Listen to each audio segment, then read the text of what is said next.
Social media makes breaking into tech look easy. However, it's full of missteps, wrong turns, and hard lessons. In this video, we're sharing real failures that we've faced and what we've learned to keep moving forward.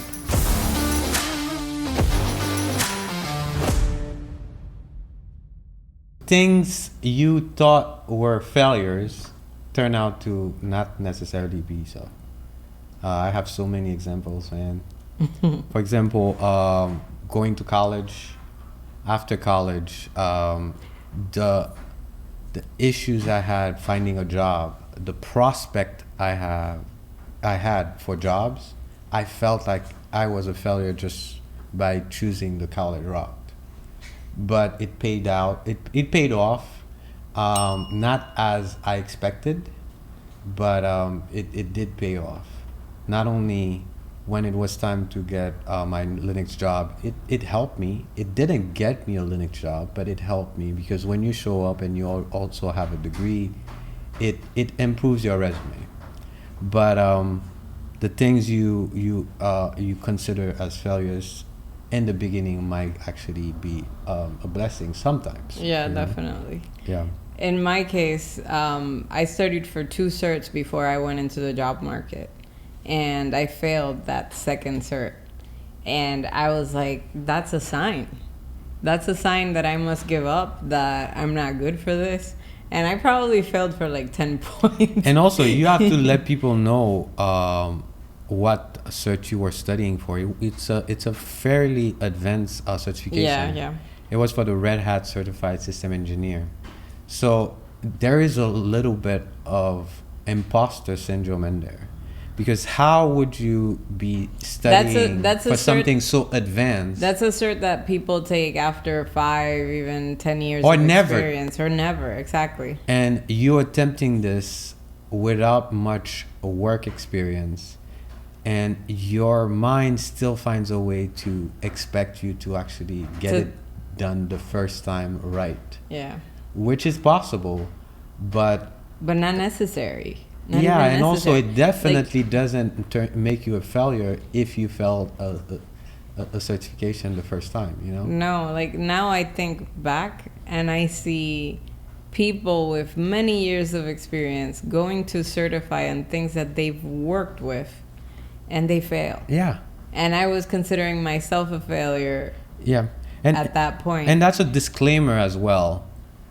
Passing or failing a certification doesn't mean much by itself when it comes to learning about the technology you want to go on the marketplace for. Because after all, it's a certification. There are a list of things you have to study on and learn about. So that doesn't necessarily tell the whole story about what you know and what you don't know. So that's a very big disclaimer for people. Passing or failing a cert by itself says very little about the overall story of your learning and of your career. And your career in general. Yeah. Another thing that we're all guilty of, and I want us to think about this even outside of just learning, is chasing too much at the same time. So you want to change careers, but you're also trying to run a triathlon. You did that. You have a newborn. You have, dude, there's time for everything. And I wish I could go back to myself and tell me that in that point. Yeah, and also I find myself doing that right now, and I catch myself. Exactly. But I have health goals, I have family goals, I have personal goals, I have leisure goals. So you have to make sure it's realistic to fit all of them all at once. They're all important. Yep.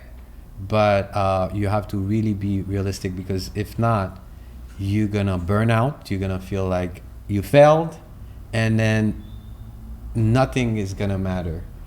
As opposed to just realize that not everything can happen at once. Yep. You focus on... Some days I wake up and I tell myself, there's time for everything, but you can't do everything right now. So maybe this weekend I can't spend as much time as I want with my daughter, or I can't go on that hiking trip that I've been fantasizing about, but I'll be able to go on many next year or in the years to come. And another way to look at it, if you're focusing on your job right now, is the way to, you can rationalize it is say, hey, I'm building a better financial situation for myself and my family, for me to be able to afford the time and the money to do that next year. Yep. You see? So there are ways to rationalize it instead of feeling that you're actually a failure. Yeah, we can rationalize it in a positive way like that, or we can rationalize it in, I can't do this because it doesn't allow me time to spend with my family. So we have to be very careful about what we tell ourselves about these apparent failures.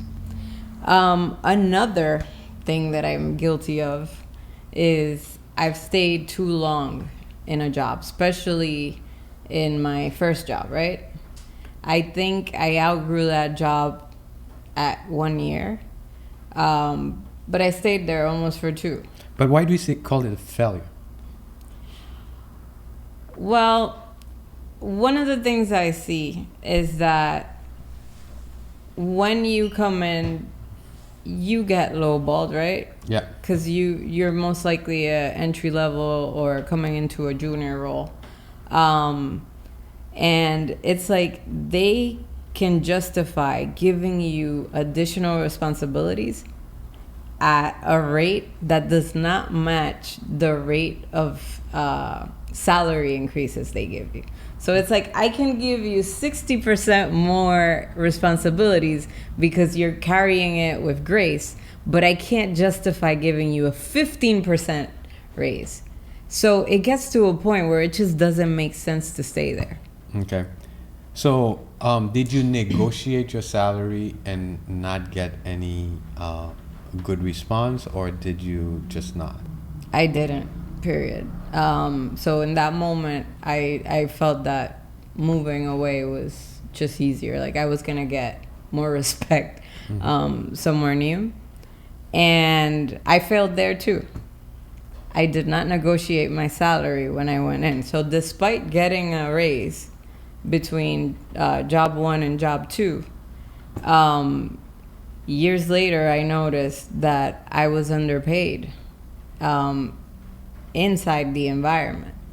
And once you get in, it's very difficult to actually even get to the right level. Yeah, and this is something that particularly affects women in the workforce.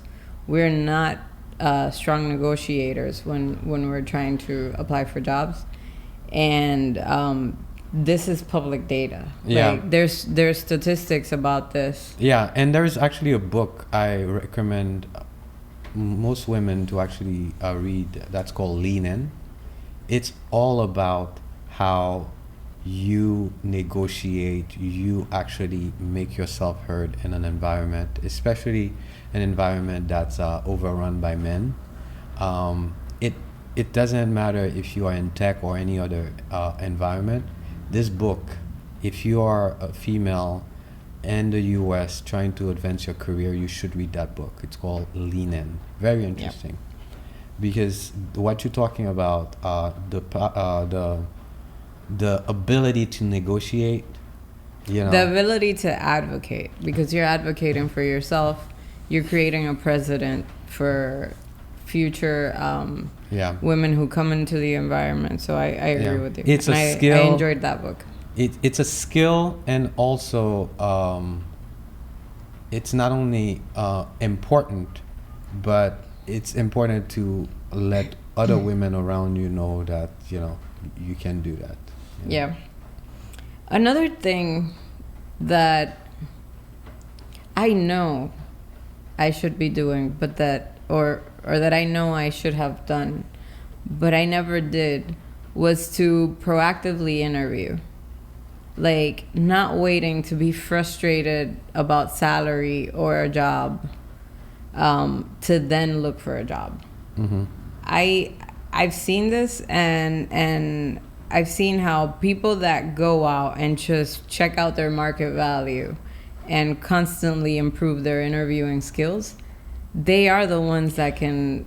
Yeah, but it's not only your interviewing skills you need to improve. I have some example of students. They get a job. Their increase in salary has been so drastic. They get to the job and they get complacent. So not only they're not interviewing, they're not testing the marketplace. They're also not upskilling. pushing themselves. Yeah. And what happens? I've seen it. 2-3 years later, the environment changes. Everybody, moves up or is or able out. to move on, Mm-hmm. and they get stuck with old training that they cannot go to the marketplace and get even the same amount of money they used to get. So now they feel stuck all over again. You see, so this is very, very tricky. Yeah. Once you get the job, you have to still keep trying to upskill, specialize, stay relevant. That's actually what makes you versatile in the marketplace. Yeah. Another issue that I've seen a lot, and I see it as a pain point with our students when they come in, is they're like, I've been trying to do this for 4 years. Yeah. And then you ask them, but what have you been doing? And they tell you about all these self-paced courses. Yeah. Yeah. A lot of people don't realize it takes a very special kind of student or person to have not only the discipline, the understanding of the material, the research to create the resources necessary to do this alone. So because you've been trying to do this alone for 4 years, for 3 years, and you have been spinning your wheels, yes, it's short-term failure, but it doesn't necessarily mean you're not cut for tech. It only means that you are probably better off in a more structured program. To me, that's what it means. Yeah, and we have to be aware, like, these strictly online courses, they are designed to give you supposedly all the information you need in as little time as possible. So I don't even know if they're made to guarantee that you learn the material, because it's kind of, sometimes it's very empty. Mm-hmm. Like, you miss out on the teacher really explaining you the concepts, on using analogies to explain something. It's like, yeah, this is how you can do it. 1, 2, 3, ABC. Mm-hmm. So you're learning things very mechanically, and everybody wants the shortest course that can teach me everything I need. Yeah. So you are cutting yourself short too. Yeah. But I think it's the new era of microwave type of result. Everybody is trying to do the least in the least time possible, as fast as possible, understand the least, and go deliver the most, and get paid the most. So they are optimizing for this really weird situation where, yeah, I'm gonna learn QA for 2 months, but someone is gonna pay me $150,000. The marketplace is completely distorted. I see that a lot with certs. Like, people ask me, what material did you use for the DevOps Pro cert or the Solutions Architect Pro? And what they're really asking me is, where did you take the practice exam? Yeah. Like, was it enough to train you?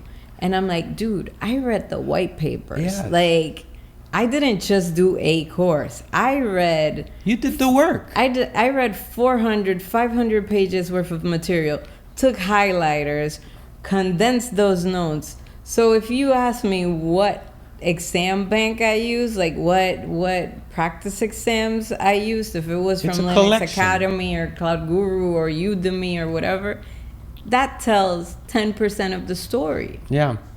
And I probably said this already, but it really marked me. I was helping a student getting ready. Back then, I used to help student personally with their resume and their interview prep. And then I was explaining one of my students the concept around a potential interview question. And the dude told me flat out, dude, just tell me what to say if they ask me this question. He didn't even want to listen or try to process the concept. Yeah. So people just want the answer. They want the money. They want the result. You see what I mean? They want the end, the end, however that end looks like.